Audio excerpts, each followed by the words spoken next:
ഇന്ന് നമ്മൾ ഈ പച്ചത്തക്കാളി രസം ഉണ്ടാക്കാൻ ഒരു പ്രത്യേകതയുണ്ട് ഇന്നത്തേത് കേട്ടോ.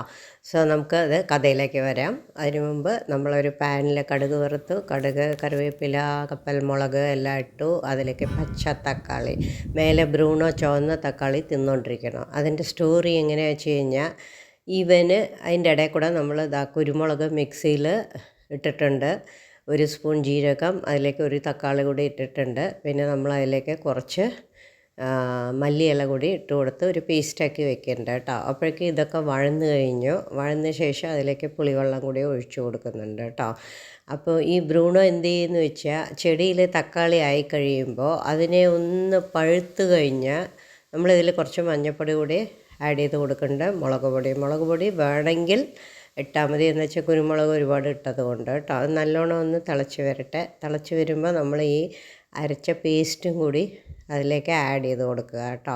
അപ്പോൾ നമ്മുടെ ബ്രൂണോൻ്റെ കഥയിലേക്ക് വരിക. അവൻ ഈ പഴുത്ത തക്കാളി ചെടിയിൽ കണ്ടു കഴിഞ്ഞാൽ അപ്പം അതിനെ എടുത്തിട്ട് വന്ന് കടിച്ച് അതിനെ എങ്ങനെ അവിടെ ഇടും.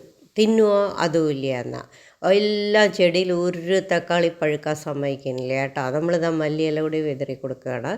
അപ്പം അവൻ അതിനെ എടുത്തിട്ട് വരും. അപ്പം ഞാൻ ഇന്ന് നോക്കിയപ്പോൾ എനിക്ക് കുറേ പച്ചത്തക്കാളി കിട്ടി. അപ്പോൾ ഞാൻ വിചാരിച്ചു, എന്നാൽ ശരി, പച്ചത്തക്കാളിയിൽ ഒരുപാട് ന്യൂട്രിയൻസ് ഉള്ളതാണ്, ഒരുപാട് വൈറ്റമിൻ സി ഉണ്ട്, അയൺ ഉണ്ട്, കാൽഷ്യം ഉണ്ട്, എല്ലാം ഉണ്ട്, വളരെ നല്ലതാണ്.